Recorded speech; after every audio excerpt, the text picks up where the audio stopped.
De manière générale, penses-tu que tu es maître de ton destin, que tu es aux commandes de ta vie? Donne une note de 0 à 5.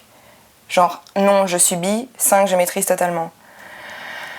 Est-ce que je pense que je suis maître de mon destin? Je pense, franchement, 3,5. Moi, 4. 3,5, il y a tellement moyen de se bouger, de faire les choses pour soi et que... Enfin, 3,5, c'est 70%, c'est pas énorme. Mais laisse-moi répondre. Je te dis qu'il y a 30% de chance, 30% de rencontres, 30% de hasard si le hasard existe, 30% de destinée. Voilà, je veux dire, quand je suis dans un avion et que le pilote... Moi, je pense que je suis aux commandes de ma vie, genre à 5, mais maître de son destin, non, c'est pas la même chose. Genre, je commence ma vie, mais les trucs extérieurs sur lesquels j'ai pas de prise, bah non, je les maîtrise pas, enfin, j'ai aucun pouvoir là-dessus, donc je dirais moi 4. 3,5, je dirais. Je dirais 3. Ouais, 3. Je dirais plutôt 0. Non, je subis des choses qui m'arrivent, en fait. Parce qu'avec la vie actuelle, en fait, soit c'est le gouvernement qui nous impose des choses, ou la vie, les codes, on peut pas faire ce qu'on veut, en fait. Je peux pas dire que je maîtrise totalement ce qui m'arrive, mais je pense qu'on est quand même assez bien impliqués dans ce qui nous arrive, donc je mettrais une note de 3. Bah moi 5, je trouve que oui, finalement,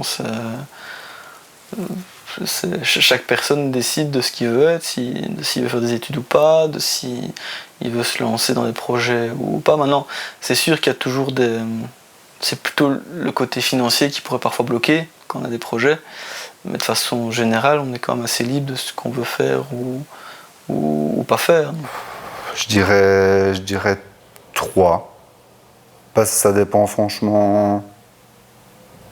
Je pense pas qu'on est seul maître de son destin, ça dépend des rencontres qu'on fait, ça dépend des actions qu'on fait, ça dépend un petit peu ça dépend de beaucoup de choses. Je pense pas que... Je crois au destin, hein. Je crois qu'il y a quelque chose qui...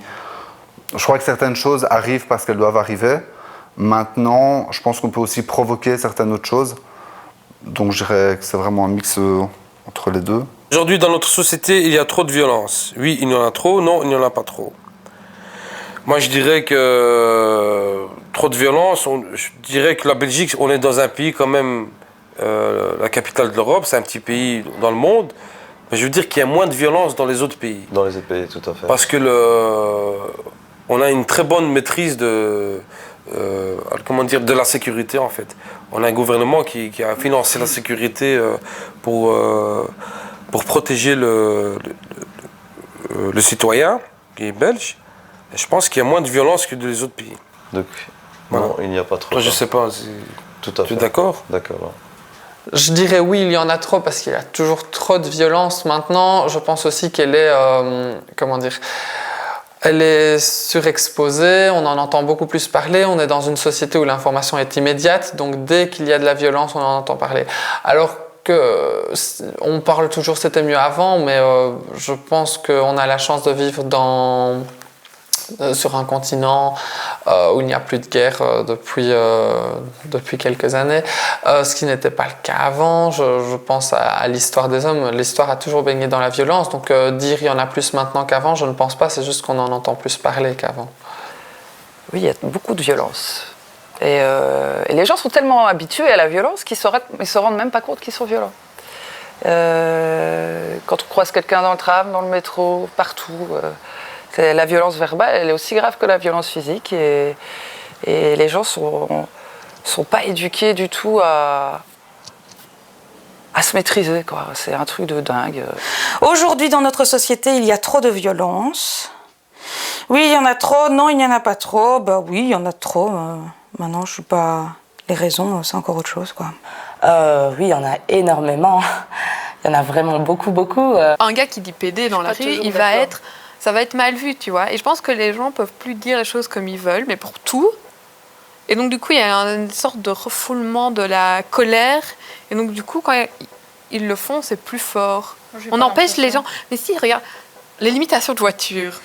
Tu vois, on doit te mettre fait 15 ans, fait 17 ans, et je pense que ça fait accumuler une frustration chez les gens. Mais c'est comme ça avec tout. T'es contrôlé tellement sur tout qu'à un moment donné, les gens, ils explosent. S'il y en a trop, je dirais pas, je trouve qu'elle est juste plus montrée. C'est des choses que, tu vois, les réseaux sociaux te montrent 2 fois plus. Ça dépend aussi violence physique ou violence psychologique. Mais à mon avis, globalement, c'est toutes les violences. Parmi les problématiques suivantes, quelles sont les 3 qui te préoccupent le plus? L'accès à l'emploi, le pouvoir d'achat, la crise économique et financière, les impôts, l'immigration, l'accès au logement, le système éducatif, l'insécurité, l'environnement, le système de santé, les retraites, la dette publique, l'énergie nucléaire, les paradis fiscaux. En ce qui me concerne, étant chômeuse, l'accès à l'emploi, les impôts, oui, parce qu'on a parlé tantôt dans une autre question, ils sont mal gérés. L'immigration est un gros problème, surtout en ce mois de septembre 2015. Ce qui me préoccupe le plus, moi, c'est l'accès à l'emploi.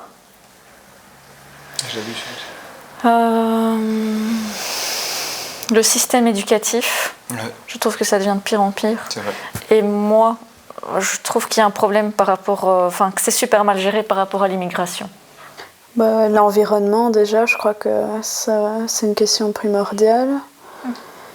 Le système éducatif aussi doit être réfléchi pour le moment. J'ai l'impression qu'en fait, on essaye fort dans notre système de diplômer tout le monde. Et au final, par exemple, les métiers plus manuels et tout ça sont assez mis de côté. Et ça, je trouve que ça va pas. Donc ça me préoccupe quand même. Et sinon, bien sûr, l'accès à l'emploi, en ce moment, je crois que c'est assez difficile pour tous les jeunes diplômés. Éduquer les jeunes, c'est l'avenir. Donc forcément, les jeunes de maintenant sont les adultes de demain. Donc c'est primordial de vraiment axer nos efforts et notre attention là-dessus. Ensuite, il y a quand même la crise économique. Elle me préoccupe dans le sens où on en parle énormément. On n'est pas spécialement toujours bien informé sur les mécanismes pour la comprendre. Donc elle fait peur et c'est un brouillard. On ne sait pas vraiment qu'est-ce que c'est ni les effets vraiment sur le long terme. Donc c'est quelque chose qui me préoccupe pour mon avenir, oui. Et alors, vu l'actualité de ces derniers mois, évidemment, l'immigration, c'est très préoccupant parce que ça cause vraiment de grands drames humains. Et donc, concentrer nos énergies sur cette problématique-là est vraiment essentiel. Dans les problèmes de société actuellement, et dans lesquels on pourrait intégrer d'autres faits qui sont notés là-dedans, je pense que la crise économique et financière et l'environnement, c'est quelque chose, c'est un problème actuel qu'on doit régler. Ça me préoccupe et je pense que là-dedans, il y a des choses qui rentrent comme la dette publique dans les crises, la santé dans l'environnement, des choses comme ça. Et l'insécurité aussi peut être liée finalement aux crises économiques et financières. Et donc il faut un troisième sujet qui me préoccupe. Je dirais l'immigration aussi, mais qui est finalement liée aussi aux crises économiques et environnementales. Mais voilà, mais je pense que rien que le côté économie, finance et environnement, si on réfléchissait à ça pour traiter d'autres thèmes, on pourrait déjà régler pas mal de choses. Demain ou dans les prochains mois, participerais-tu à un mouvement de révolte de grande ampleur type mai 68? Ouais. Ouais. Révolution. Non. Il ne faut pas se sous-estimer. Je pense que chaque voix compte et que le peuple a le pouvoir, seulement il ne s'en rend pas compte. Parce qu'il est bien trop occupé à essayer de boucler les fins de mois et à s'occuper des enfants. Quand est-ce qu'on le fait? C'est clair que si mes potes me disent ok, on descend tous, je descends avec eux, hein, mais je suis pas sûre que je vais être leader sur le mouvement, quoi. Ouais, c'est triste, hein, mais on en a un peu plein le cul, hein, en fait, qu'on nous dise qu'il faut descendre dans la rue. On l'a quand même jamais fait. Hein. J'ai peut-être la marche blanche quand on était petit. Mais... Un mouvement de révolte de grande ampleur type mai 68. Oui. Moi je l'ai fait pour il y a quelques années quand on est sorti dans la rue à cause du gouvernement belge, où j'ai tweeté à mort ce qui s'était passé dans la rue. Là, c'était quoi? C'était Shame, le mouvement Shame, initié par Simon Van... je sais plus comment. Oui, donc je le referais. Mais un mouvement populaire, citoyen et honnête. Pas un truc de syndicat ni une grève. Ça dépendrait complètement du mouvement. Oui, évidemment, si c'est encore... Une marche blanche, un truc à la Dutroux. Il n'y a rien qui me motive actuellement à faire un mouvement de cette ampleur-là. Charlie Hebdo. Mais si c'est de type mai 68, oui. Si c'est juste pour dire les gars, on arrête le travail, on va faire un barbecue, non. Non, merci, on a assez de taf, quoi. Je pense que oui. Et la génération Y, justement, va être de plus en plus impliquée. Et donc je pense que pas mal de personnes seront d'accord avec moi. Révolté pour qui? Pourquoi? Je dis non. Non, je pense pas. Pour le moment, je ne me sens absolument pas révolté par mes conditions de vie, donc je dirais non. Je ne vais pas dire que je vais le faire parce que c'est cool ou quoi. Si je n'ai pas l'intérêt à le faire, je ne le ferai pas. Si la cause m'en dit oui, toi non? En fait, c'est le problème des mouvements de foule. Enfin, ça me laisse assez... C'est important qu'on aille dans la rue, mais ça dépend pourquoi. Et le problème, c'est le après. C'est pas le fait d'y participer, j'y participerai. Mais moi, c'est à quoi ça va mener. Après, tu fais quoi? Enfin, concrètement. Parce que souvent, le problème, c'est que c'est très impulsif et c'est très... on fait ça d'un coup, c'est spontané. Et après, il faut gratter ce qu'il y a derrière. Et s'il n'y a rien derrière, enfin, je veux dire, mai 68, c'est bien, mais quand tu grattes un peu, c'est quand même pas très lourd. Donc, à méditer. Oui, mais... 68. Elle était nulle, excusez-moi.